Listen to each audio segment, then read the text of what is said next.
Everyone, to the best sports gambling show on the planet. This is WagerTalk Today. I'm your host, Andy. Day 2 in the Detroit office. Could not be more excited about today's show, where the goal is very simple. We want our bankrolls to be bigger today than they were yesterday. Every day is a new chance to find more edges, find more profits. If you're just looking for some fun action, we got you covered. If you're looking to build your bankrolls of business, we've also got you covered. I mean, these plays are locked in. It's $5 Tuesday. It's a really, really exciting day to add some profits to the bankroll. Gianni's going to tell us where all the sharp money is going. Skee Profit, my guy, is joining us. We're going to talk the NBA, and it's like every NBA season. It's all about the injuries. So we're going to talk about the Pacers, Cavs, the Nuggets, and the Thunder. Steve Merril is going to join us.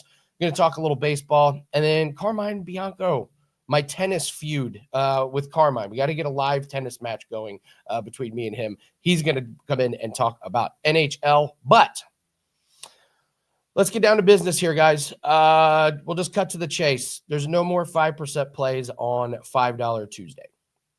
And we're going to talk about it. Here is some of the positive and negative feedback on this promo. Well, we'll just jump to the negatives and why we're not doing it anymore. One, you handicappers don't believe in your $5 plays because it's at a discount. They're just random plays you throw up there. And two, I parlayed a bunch of 5% plays because I thought they were locks. So let's talk about $5 Tuesday, guys. It is literally one of the best promos in the entire industry. But we created it because we want you guys to be able to test out some different handicappers that you wouldn't normally test out. We want you guys to see our write-ups, our style, and if there's a good fit, we want you guys to have a chance to invest in as many handicappers as you want at a discount. We want you to see how we break down games and get a feel for our betting styles. But here's the thing. It was not meant to be a day where people load up their entire bankroll just because plays are discounted. As a company, we have seen what can happen when that gets out of control. And we just feel like it's been getting out of control. We've seen the feedback. People are betting way too much on these discounted plays. And when a few don't hit, as it happens, people were taking some really, really big losses. So we need to just take a step back, calm down a little bit, and be responsible. When I took over this show, that was my goal. So we need to be working more on our transparency and our honesty. So I'm just telling you what the chat is behind the scenes.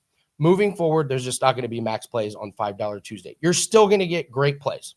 You're still going to get full write-ups. But they're just going to be appropriately sized for what this promo is really about. You want to sample, you want to learn from handicappers, and we want to build trust with you. We want you to grow your bankroll, not blow it up in one day. So we're going to take a step back from max plays at $5 because we're focused on winning long-term, and that's what we want to do. So if you're logging on, you're going, why are there no 5% plays? That's why. Full honesty and full transparency, because we listen to your feedback. Gianni Detroit is a master of data, and when you guys talk, we listen. So it is $5 Tuesday. Handicappers have $5 plays up. Let's be responsible. Like, people, if you want to go get 5, 6, 7, 8, 9, 10, please do that. But make sure you're betting responsible. Don't parlay them all together because we think they're locks. Just bet responsibly. Make sure you're practicing good bankroll management. And let's make $5 Tuesdays fun. This should be fun and profitable. So that's going to be our policy moving forward on $5 Tuesdays. And it's going to work out. I know it's going to work out. This is a great company, and this industry needs a little bit of change, and that's what we're trying to do. So there's my spiel and my speech on $5 Tuesday.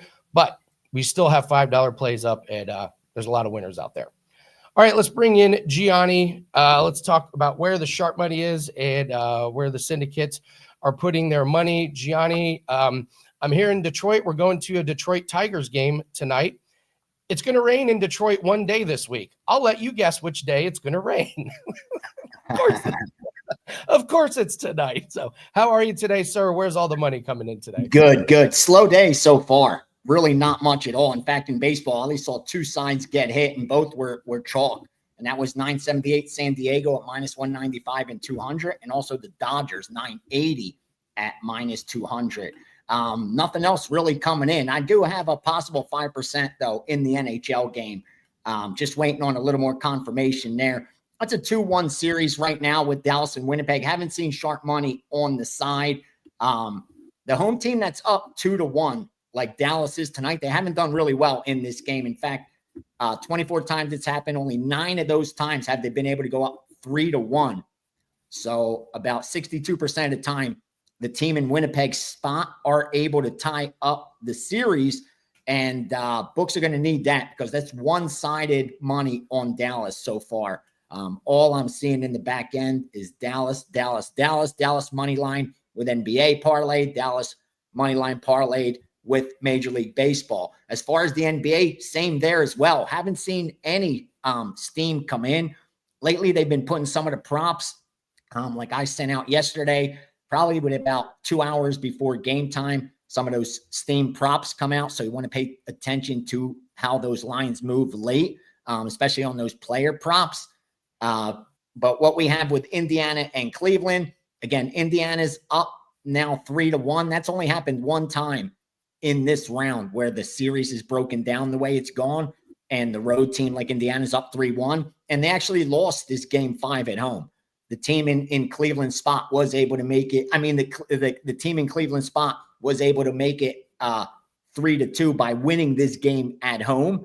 And obviously, Indiana is the road team for the series, still heavily favored to win it, but they don't do good historically in this game tonight, and yet the bettors are all over them. I'm seeing at least 7 out of every 10 bets coming in on the Pacers, and about 80% plus of the money is on the Pacers already. I think that's only going to increase. And the same thing with the Nuggets, 2-2 series, and home teams in that spot, like the Thunder, they usually do well. So historically, teams like Cleveland do well, teams like Thunder do well, but the public doesn't care about what history shows us. They like both of these dogs. They like the Pacers. They're taking the points with the Pacers. They like the Nuggets. They're taking the double digits with the Nuggets.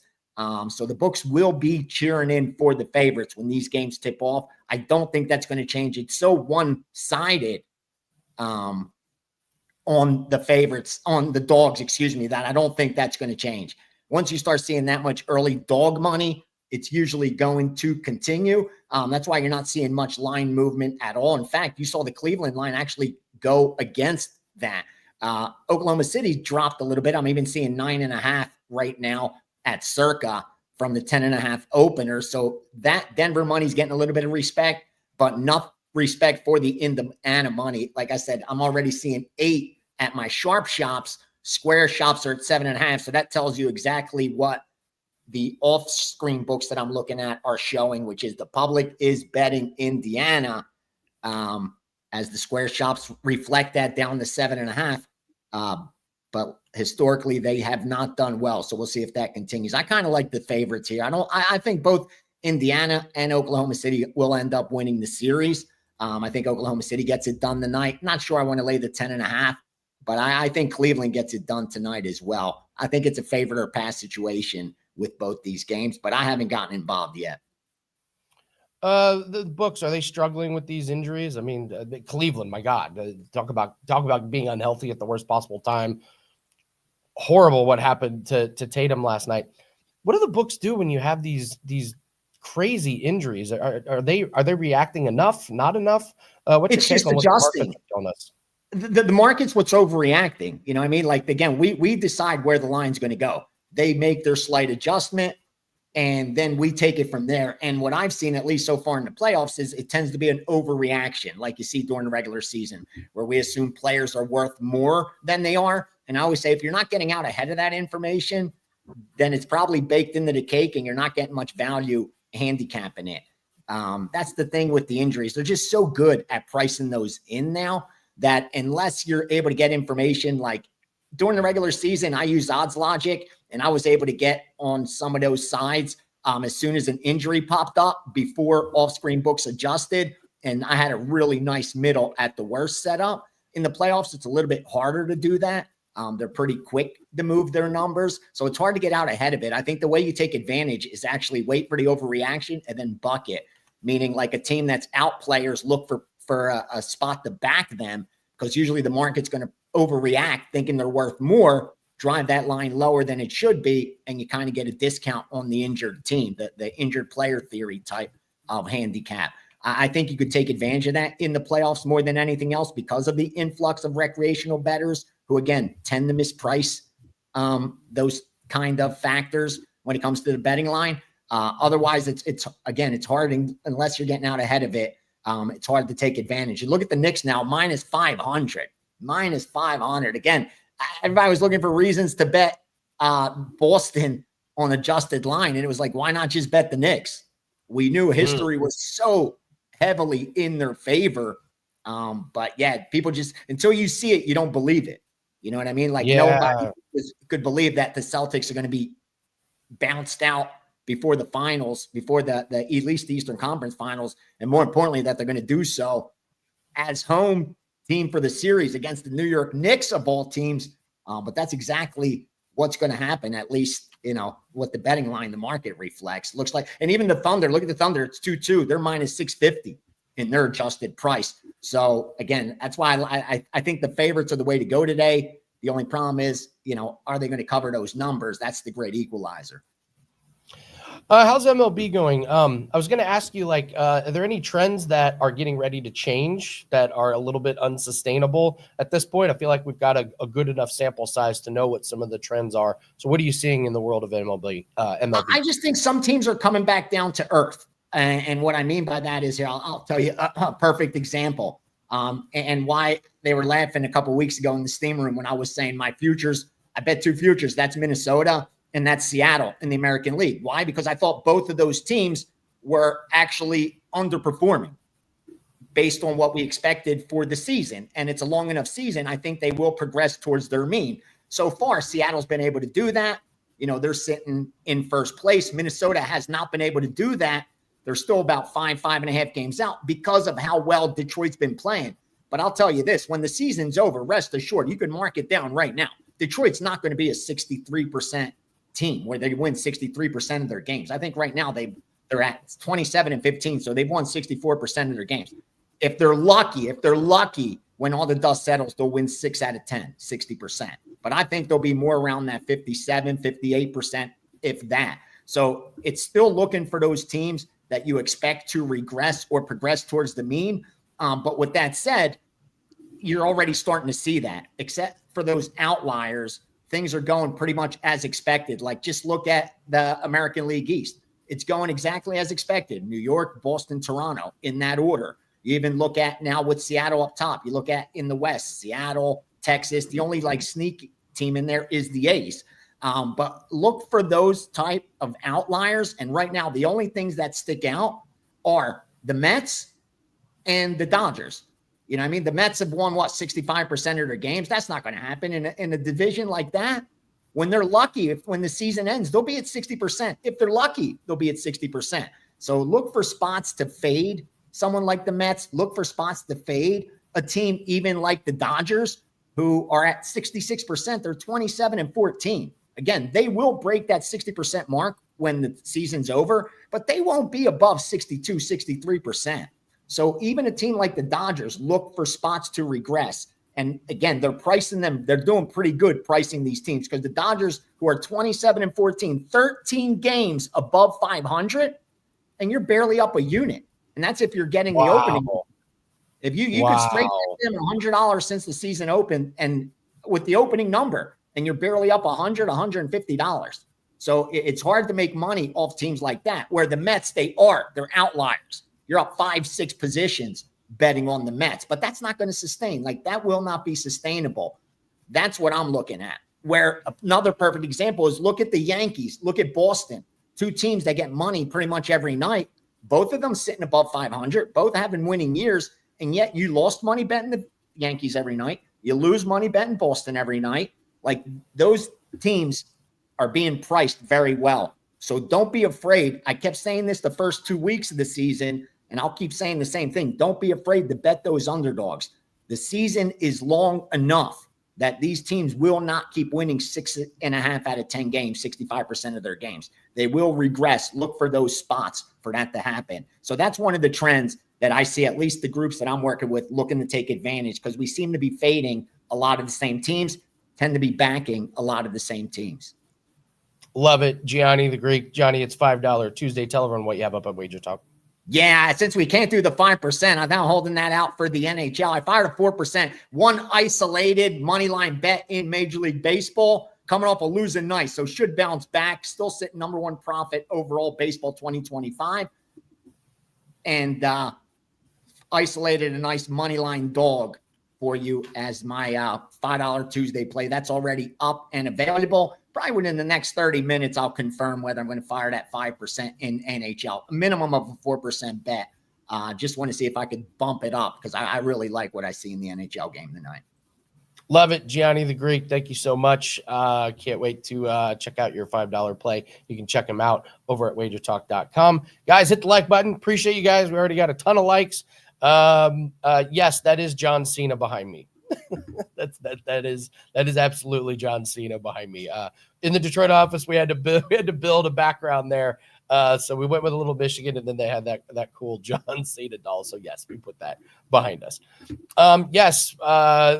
Listen, guys, I hear you in the chat. We can talk about it a little bit later, but I don't want to bore everybody with it. But appreciate you guys for joining the chat. All opinions are welcomed here on this subject. So, but while we're doing that, please hit the like button. It just really helps our algorithm out. It's $5 Tuesday. We mentioned that. Each handicapper can put up a $5 play. Take advantage of that. It's the best day of the week to take advantage of discounted plays where you can try out new handicappers, try out a new style. For me, I have an NBA prop that is up. I'm number one in NBA props, and I love this play. I found it yesterday at noon, and I had to wait until last night to put it up. So I've been sitting on it all night. It's up. The line hasn't moved that much. It's very, very playable. I think the books made a massive mistake on this line. So that play is only $5. We still have the flex deal that is going by 7 days, get 4 free. We're seeing the results of the flex deals. Really, really good positive feedback. You can try one handicapper one day, then another handicapper the next day. You can change up what sports based on the day of the week. So that is up at Wager Talk on the deals page. And if you're interested in long-term, I sit here and I talk all day long about long-term results. We're up 80 units so far in 2025. We were up 127 units last year. We were up 90 units the year before. We do have our 365-day special. It's marked down 30%. It's down to $1,200. It's less. You're saving almost $200 a month based on what a 30-day pass is. So we've shown long-term results, and I'm actually meeting up with somebody this weekend who's interested in investing long-term. If you guys want to talk about it, just reach out to me. I know it's a big investment, but it's worth it. We've shown long-term success. We've shown short-term success. So that is up at my page, wt.buzz/AL. All right, let's bring in Skee Profit. We have to talk about the NBA. And Hakeem, good Lord, injuries, man. Injuries. It feels like every year that the playoffs are determined by this. And now that the top two teams in the East are just ravaged. I mean, I don't want to say what's your take on the injuries because it's a pretty obvious question. It stinks. It sucks. But yeah, it just feels like this happens every year, doesn't it? Well, it happens every year. I mean, it makes sense why it happens. You play a long, lengthy season, and it's hard to stay healthy throughout that. And you have to play an extended, 2.5 months. And the intensity level raises. So it's hard for these guys to stay healthy for that long period of time. And a lot of success in playoffs is health. So it sucks for the teams that we expect to be the best, but it is what it is. Yep. All right. Let's talk Pacers and Cavs. If you guys have any questions about any NBA props, put them in the comments or the chat right now. Me and Hakeem can talk about those. Pacers and Cavs. Now Donovan Mitchell's banged up. It's one after another for this poor team. And listen, my Pacers, we benefited greatly from injuries last year, and now it's happening all over again. Cleveland minus 7.5, over-under is 230. What's your take on this game? Yeah, I don't think it's, some new injury. Donovan Mitchell was banged up even when he was playing in the previous games. It's just he felt like he had to go because nobody else was playing. So it just becomes, your body's going to break down when you keep putting that much stress on it and you're already hurt. So I think that's what we're seeing from Donovan Mitchell. I did see he was present at shoot-around this morning, though. So he's the kind of guy I do expect to go out there and try to play. Whether he can play for the full 48 and be effective, we shall see. And that's kind of how I'm thinking with the game as far as the point spread. We talked about this. I believe it was their last game. If not, it was the game before. But this Cavs team, everybody's banged up. Garland, Mobley, Mitchell. And not only that, they weren't playing the best to end the season. I keep saying, or I've been saying, I wasn't that high on this Cavs team come playoff time, but just look at what they've done at home. They've covered 3 of their last 15 games at home, the Cavaliers. Meanwhile, the Pacers have been playing their best basketball at the right time. So, combination of those things, the Pacers continue to be healthy. They're going to run. And for an injured team, um, that's the last thing that they want to see. So, I think the writing is on the wall in this series. You could get a situation where, pride kicks in because they lost by 40, but I'm not willing to put my money on who I think is the less healthy, worst team at this point to win by double digits. I would be leaning with Indiana plus the points. And as far as the total, I think every game so far has hit 230. Yeah, every game has hit 230. One of them went under because the total was 231 and a half, but 229 and a half right now. Um, the only way I see this game staying under is if those guys get hurt and go sit down because the series is over. Other than that, Indiana's going to push pace. If Cleveland's up or down, they're not going to take their foot off the gas. They're going to continue to try to score. And I think in situations where, like I said, the writing is kind of on the wall, we see a little bit less defensive effort. So I'm leaning over or Pacers. We get a question in the chat. What's your NBA championship prediction? I see the Thunder plus 115, T-Wolves plus 500, Knicks plus 550, Pacers plus 750, and then you get down to the Cavs and the Nuggets. Who do you think wins it all? This is tough. Very, very, very tough. This is the one year, like usually I know or I have an idea. Like I have bets in who's going to win, and I'm pretty confident, but this is the one year it's the changing of the guard in the NBA. The usual suspects are just not there. So if I have to pick right now, I can't roll with OKC. I mean, they have shown, they're a really good team. It's just the youth. I've seen them give away games at the end. I can't pick them. I'm trying to process of elimination in this right now. So I can't pick them. I think I have a hard time taking the Pacers because they don't have that star player that I think you need, to win the entire championship. But the way their style of play makes it so hard for others. If these teams are banged up or hurt, like if the Knicks start losing a player, they can run them into the ground the same way they're doing the Cavs. So if I had to pick right now, I would probably just play the Pacers because I think they can win the next series and then try to, think about how I can hedge or make money when we get to the championship. Nuggets and Thunder, game 5. Really interested your take on this one. What a rock fight that was. The last game, that was as brutal as it gets. The score at the end of the first quarter was 16-8. That's like a middle school game, not an NBA Western Conference game. This one's a tough one to handicap. OKC, huge favorite, minus 10.5. The total is the one that's really confusing to me, 221.5. Interested in your take on this one. Yeah, it kind of makes sense that game was so low scoring too. I mean, coming off of that, that overtime game, late night, then just getting, very short rest, having to play. I think it was an early afternoon or morning game as well. So everybody was just exhausted, tired. Legs probably weren't there on some of those shots to start the game. And it makes sense why that one was lower scoring. But can't only just say that. The Thunder have been playing really good defense. And it doesn't just, not just one game. They've been doing it all season long. They've been really good defending Joker. I think this is the least efficient playoff series I've ever seen from him. So I got to give them credit there. This specific game, I think it favors the Thunder pretty heavily. From what I talked about there, that overtime game that they played, then they had to play another game that, was grueling, went down, to the wire. It affects Denver more. Denver is a team that is playing 6 guys pretty much. Like the other guys might get 2 minutes, 5 minutes, but Denver only has 6 players in their real rotation playing 10 plus minutes. And that includes one guy who has a shoulder injury, can't even lift his left arm above his head, in MPJ. And then on the flip side, you have an OKC team that's healthy, an OKC team that is much deeper. They play 9 plus, I think they play about 9 guys, 10 plus minutes. So if you could just go look at the minutes the last couple games between these two teams. Thunder are the fresher team. I think, we haven't seen it in the series where the longer the game goes on, it favors them. But I think this is the one spot where it does. And I always like to mention they have the highest point differential in NBA history. So I don't really care about -10. I think the Thunder are the right side. All right, I'm running a player prop by you. Always love talking about. I like Jokic under his PRA.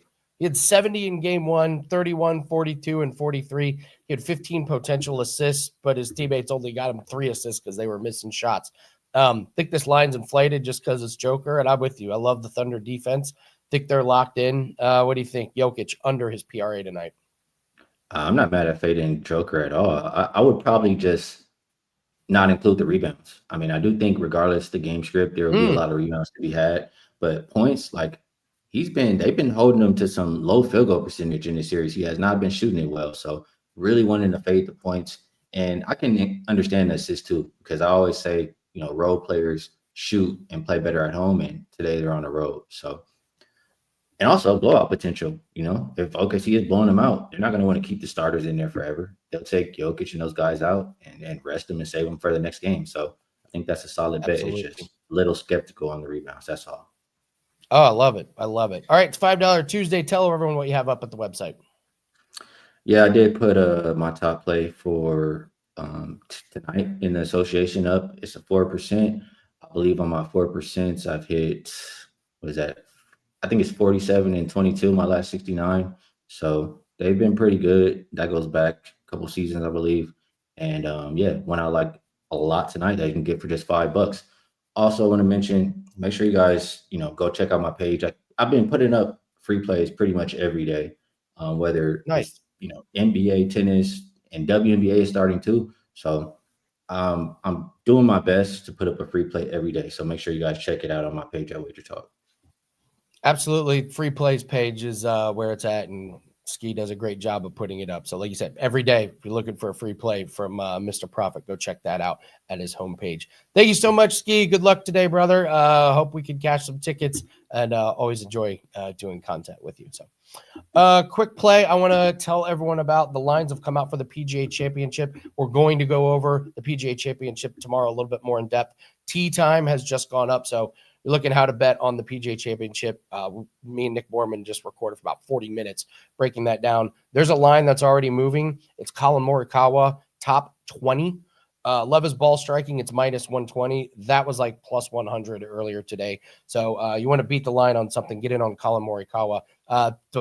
It's a long course. His ball striking is really good. I think that's drastically underpriced. I think he's going to play well. So get ahead of that line movement and jump on Colin Morikawa top 20. And like I said, tomorrow we'll break down a little bit more golf. So, all right, let's bring in Steve Merril. We got to talk some MLB. We're going to talk Royals, Astros, and the Angels in the Padres. Steve's going to be hosting tomorrow. I'm going to be on the road. Yeah. You heard I know. it I'm right. ready. I'm ready. Yes, of course you're ready. You were born for this. I'm gonna grab the John Cena. Oh, I can't get him. I'm trying to put him in my background. Man, that background makes mine look like the Taj Mahal. And people give me crap. I had a guy the other day goes, "I love you, Steve, but you got the damn 5th grade bookshelf behind you." I'm like, whatever, man. My response was that I spend more time handicapping than interior decorating. I thought that was a good reply. Yeah. Let's talk a little MLB, Steve. And Steve does a great job. There's free videos pretty much every day up on the YouTube channel. So make sure you're subscribed to the YouTube channel. That way you get notified when all these videos go up. And if you guys could help us out, we're almost to 100 likes. Go ahead and hit the like button. But Steve, let's talk the Royals and the Astros. Royals 25-18, good start to the season, but 9-11 on the road. Right. Astros not great. Lost 7 out of the last 11. They lost last night to the Royals. What's your breakdown on this game? Yeah, exactly where I was going to go, Andy, about the Royals. It's a couple years in a row now that they've been a really good home team, and below 500-ish. Home road dichotomy between home and away has been pretty extreme with Kansas City, and they're an up-and-coming team, so I don't think that's a total shock. They're building some momentum at home, but they are on the road for this one. 9-11 away versus 16-7 at home, and the Astros are just 20-20. They're technically in 4th place right now in the AL West. But you actually have the best run differential in the division. In fact, they're +19. The Mariners are +11. They're the only other team above plus runs and run differential. So Houston, I consider a winning team. And I'll point out that Kansas City is only 10-14 against winning teams this year. They're 15-4 against below 500 teams. So once again, I do think the Astros hold the edge in this game. Bubik has actually performed okay against Houston, even though he struggled in the regular season matchup a few weeks ago on April 27th. So it is a little bit of a revenge spot for him after giving up 4 runs in just 5 innings. And he's actually had a great season overall. Even with that bad start at Houston or against Houston at home, he's got a 1.69 ERA. So his ERA is in the low ones basically in every other start this season. So not in a hurry to fade him at plus money. I do lean Houston in this game. Framber Valdez always finds a way to cheat early in the season, so he has nice numbers right now. I expect him to get better. 3.94 is not great as it was last year at 2.9 ERA, but I do think both starting pitchers are decent tonight. Both offensive lineups very mediocre. So I lean Houston, but I would also lean under 7.5 in this one. So I think both starters have the edge, and we always like under 7.5 because a lot of games land on 7 and 9, and the reason being, if it's 3-3 and it goes to extra innings, it has to get to 7 or more. So even numbers are less likely than odd numbers. So I do think there's some value under 7.5 in this one as well tonight at 8 o'clock Eastern. All right, we have a great question in the chat. If you guys have questions for Steve Merril, what's more difficult, an infant or a puppy? So that's like short-term versus long-term investment philosophy, right? A puppy probably in the short term is more difficult, but it's like a 6-month run, and then they're a grown adult, right? It's times 7. So I think actually I take that back. I mean, puppies you can put them in a corner in a cage room and feed them once a day. They're a lot easier. Don't do that with kids. It's not allowed. Frowned upon in some states. Yes, absolutely. They pee less. I think kids pee and poo more too. So frowned upon it. Some 48 out of 50 states. Guess the 2. Angels and the Padres. We got Soriano for the Angels, Cease for the Padres. Should the Padres be minus 225 when Dylan Cease has a 4.9 ERA? Yeah, Dylan Cease has not gone very deep in games, and his numbers are not good overall, as you've mentioned. But this is something I wanted to point out. Early in the season, they guys have about 7-8 starts now, but we're still early. 1 or especially 2 bad outliers can really throw off your overall seasonal stats, and it's really 1 bad outlier for Dylan Cease, and it came early back in his second start of the season on April 8th against the Athletics at Athletics. They have no city; they're homeless in Sacramento. But keep in mind, that's a very hitter-friendly park, first of all, an unusual park. He'd probably never pitched there. If he had, it was in the minors years ago. And he gave up 9 runs in just 4 innings of work. He has given up 2 runs or less in every other start this season. So the 4.9 ERA is very misleading. I do think there's some value with Dylan Cease going forward. And I do like the Padres in this game. Now, I'm not going to lay over minus 200. I never do that for my clients. I'm a long-term investor. Baseball is all about investing. It's mathematical. It's money management.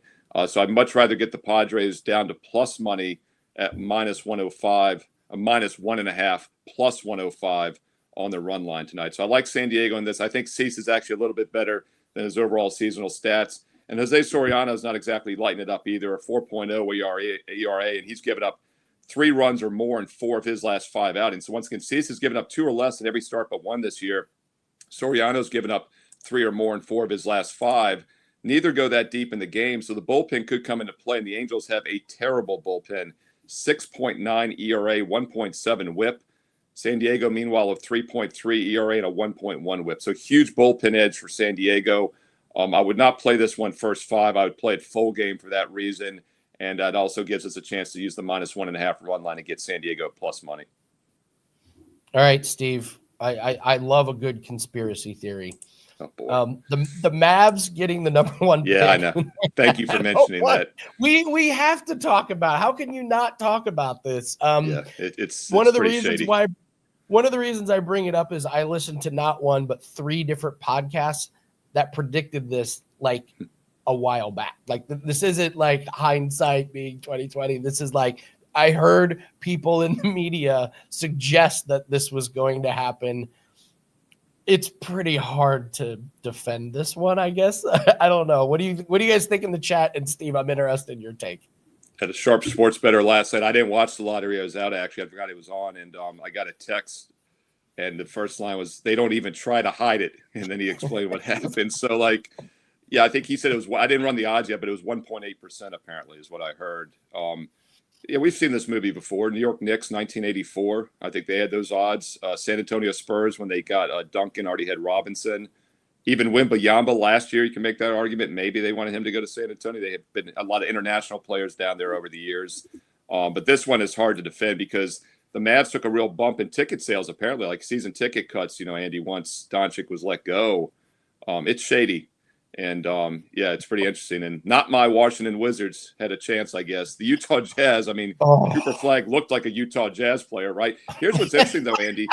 Would he maybe not have come out of the draft if a certain team had drafted him? That's something no one's talking about. At least I'm talking about it because these guys make so much money now in NIL.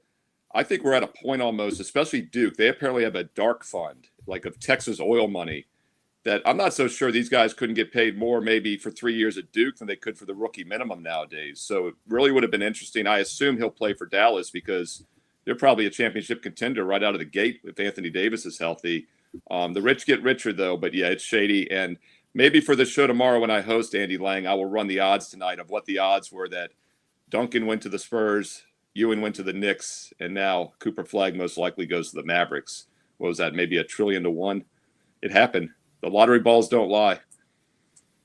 Yeah, that was quite funny. What the Hornets they got they got a new owner, and then all of a sudden they ended up with the new team and the number one pick. So there's a long track record of this number one pick not being so random, Steve. So I don't know. I think conspiracy theories are fun. I think most of them are quite outlandish, but the NBA number one pick is getting to be. I will say this, Andy. I was driving home and I saw this yesterday, so it's running through my head as I'm driving after I get the message. And I'm thinking, well, I didn't see it, but they normally show the balls numbered and they drop, right? Right. So it'd be kind of hard to fix it.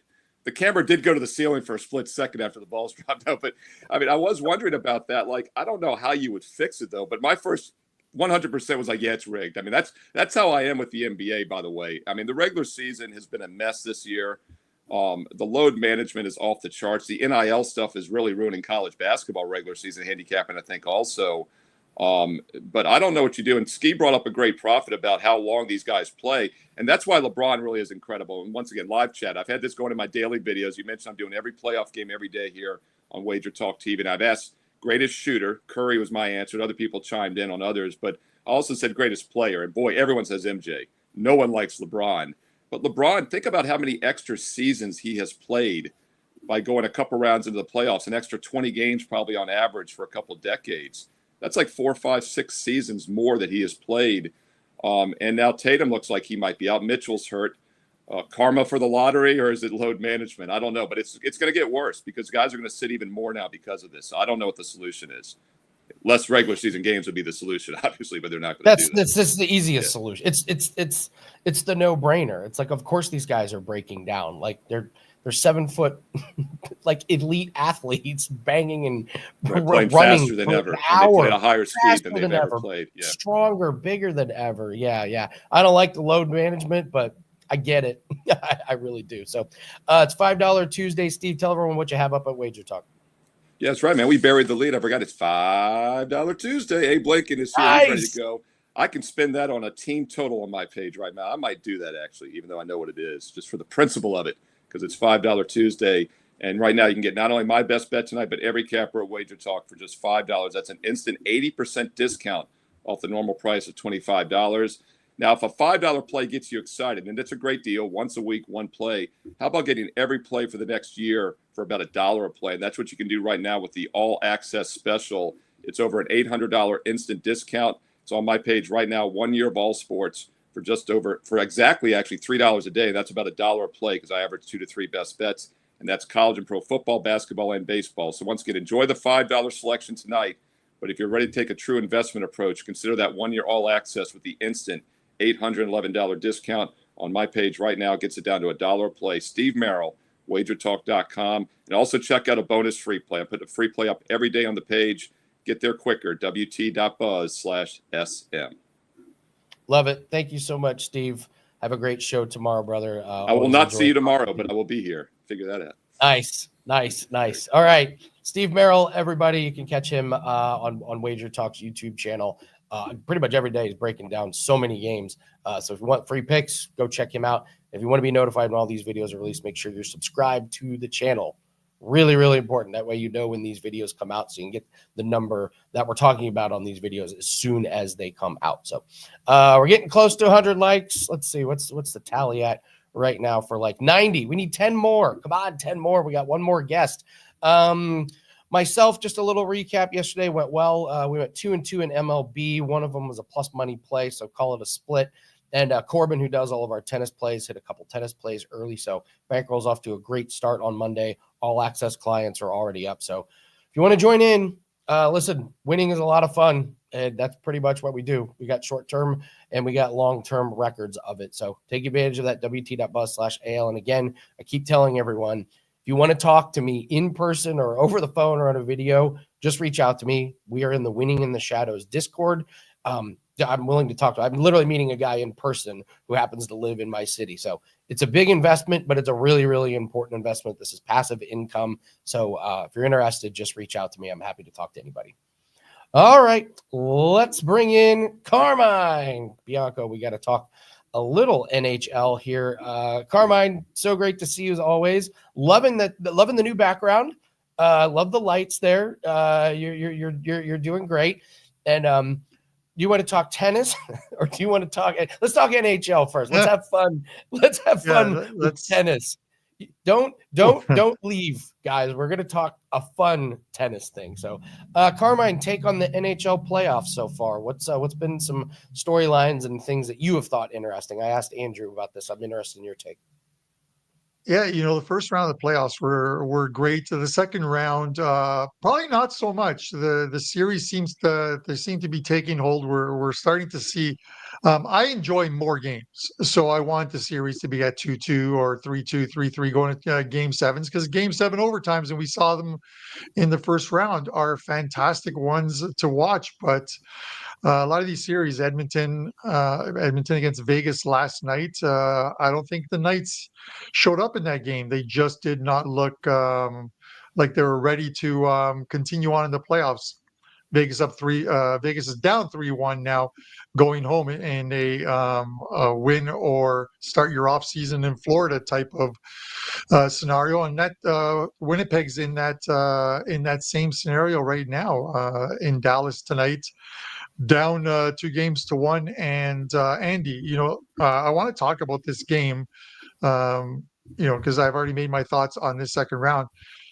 The Winnipeg Jets, all season long, the number one team in the Western Conference, kind of like what Washington was, gate to wire in the Eastern Conference. And now you got the Washington Capitals down 3-1 against Carolina and likely bounced shortly. And I think the same thing is going to happen to this Winnipeg team. They just can't seem to win on the road.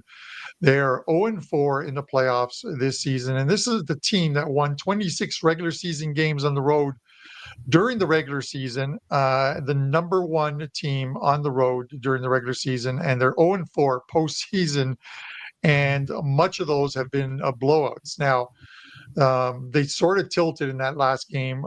They played Dallas pretty tough for about 40, 45 minutes of that game. Controversial goal that took 7 minutes to review and then was eventually awarded to Dallas, and then they scored 49 seconds later. I think at that point, Winnipeg was done in that game. But this is a team that just isn't winning on the road. They're allowing teams 3.11 expected goals. I think anytime you allow a team more than 3 goals in a playoff game of expected goals, you're going to be in trouble.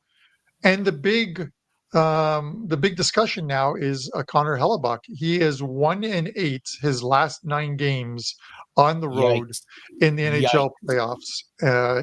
He's not. And can I add in? Can I add in? He fails the eye test miserably as well on the road. Like, it's not like it's like, oh, he gave up 1 goal and they lost 1-0. It's been like out of position, letting easy ones go in. So it's been really bad. It is. It has been, and the discussion is, and Winnipeg has their morning skate at 11 a.m. this morning, Dallas time, so that the morning skate's going on right now. There's talk of, do you sit Hellebuck tonight, start Eric Comrie, and allow a reboot? Maybe if you're up 2-1 in the series, yes, but you're down 2-1, and what good is it trying to reboot your goalie if you're heading home down 3-1? He's been pulled 3 times. Eric Comrie's been come in during the playoffs, a couple of games in St. Louis where he got pulled. Comrie came in and held his own. But the problem with that is that Comrie's coming into a situation where the other team is up 3 or 4 goals, and there's no need for them to press offensively. So we don't know in a 60-minute game whether Eric Comrie holds up or not. So this is the issue. But the other issue is, as bad as it may seem Hellebuck is playing, it's the team in front of them. They are making mistakes. They're making errors. It is on the team. It's one of those excuses that when you lose, you want to blame the goalie, and when you win, you want to blame or you want to give accolades to the forwards and the defense. Case in point, I've seen so many people on social media. Stuart Skinner should never play another game in the NHL playoffs. Absolutely horrible. Well, Stuart Skinner got the shutout last night for the Edmonton Oilers. So apparently he is not as horrible as everyone believes. It is a team effort through and through, but Hellebuck not looking good thus far. 5 goals in the last game. It's not looking good. And that's game 3s are crucial because they say that in an even series, that's 1-1, game 3, 70% of the teams that win game 3 go on to win the NHL playoffs. So that leads me to the play that I wanted to discuss here, which is the Dallas team total over 3.5 plus 115. Andy, you look at Dallas at home. We normally think the playoffs are going to be lower scoring games. Dallas at home in 5 games have generated 21.29 expected goals across 5 games. The last 4 games at home, they've gone over their team total. They are ranked number 6 overall in the NHL on team hitting their team total. This is a team that can play well, and they are playing well right now. And with the goaltending issues that are going on with Winnipeg right now, and even the defensive issues, I just don't see how Dallas comes out tonight and isn't the better team and doesn't put up at least 4 goals against this Winnipeg team. It could be a call to arms for Winnipeg to play a defensive game, but they haven't done it thus far on the road in the playoffs, going 0-4 and allowing 22 goals across 4 games on the road.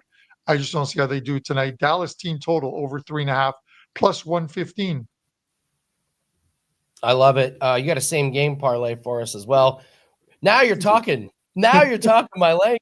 Let's have a little fun. Do a same game parlay for maybe just a little bit of a sprinkle here.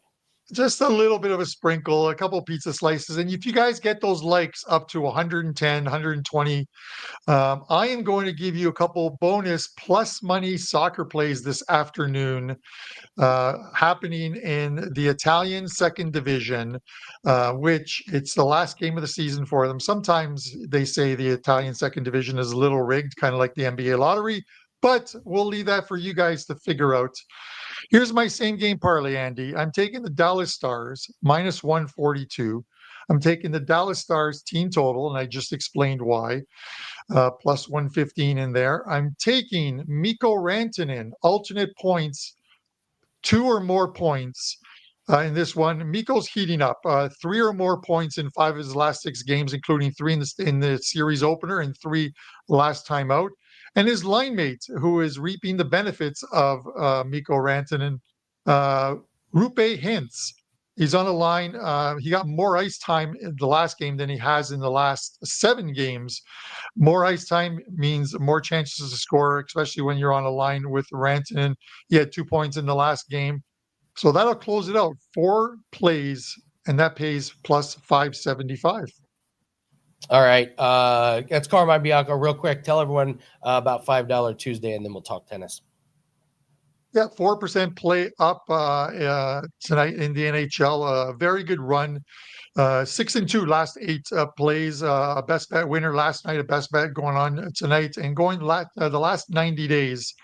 I believe number 1 at WagerTalk over the last 90 days, or number 2. And since April 1st, as we made the stretch run to the playoffs, number 1 in the NHL over at WagerTalk. So a play up there. Also, Brian Power and I recorded a video, which will be out soon, on the Champions League, which goes on the 31st of May. Every year I do a $1, guys, a $1 customer appreciation, where you get the play plus a bunch of props.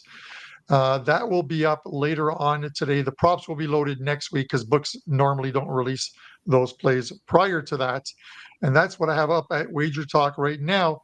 If you're interested in getting the rest of the NHL, use CUP25, and that'll get you $25 off the rest of the NHL, which is right now priced at $115. That'll drop it down to $190. The math checks out, Andy.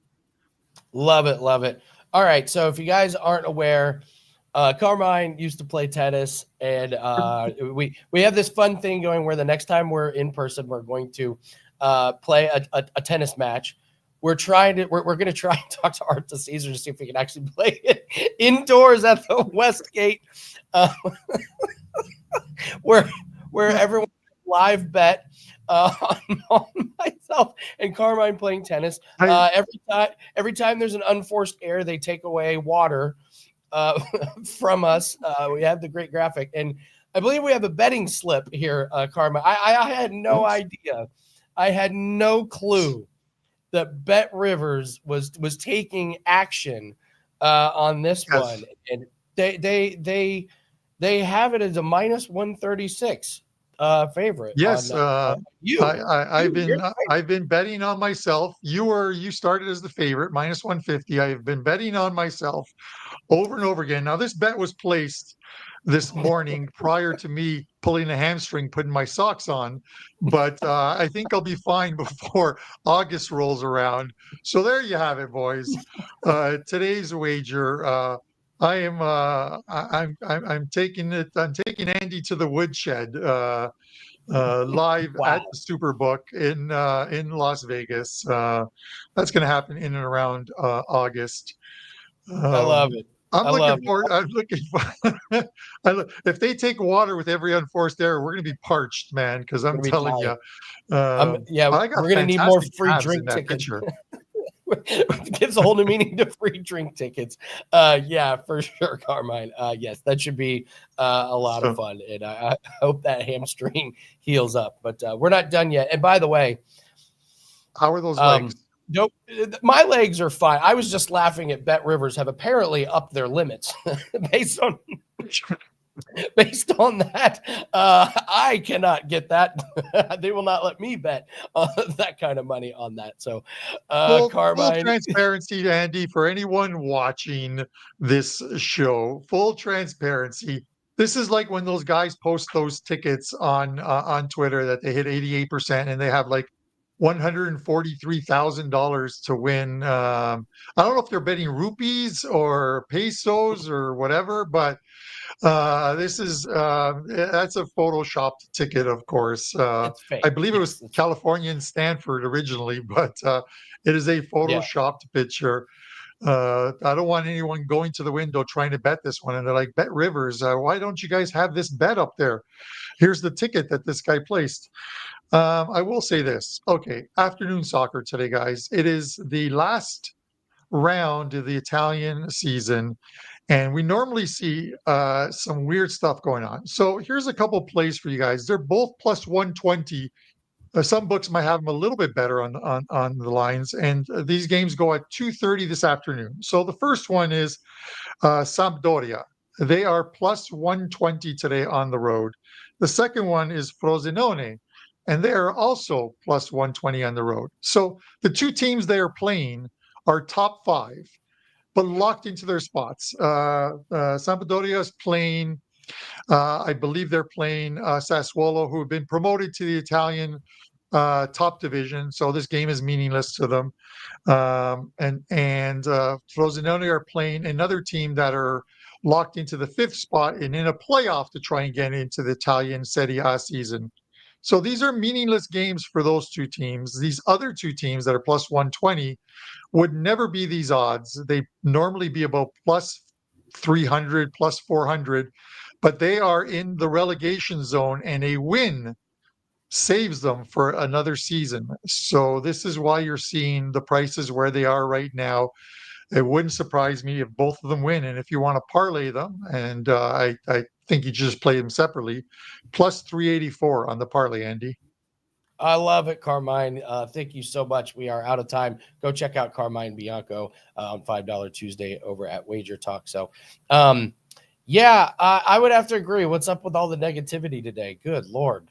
It's not even that big of a policy. It's 5% plays just aren't $5 on one day of the week. I had no idea there would be this much passion. But listen, we do want to be a lot more responsible. The industry needs it. We want to walk the walk and we want to talk the talk. So, my opinion, actions speak louder than words. We want long-term relationships with our clients. We see that people are struggling with something, so we want to talk about it.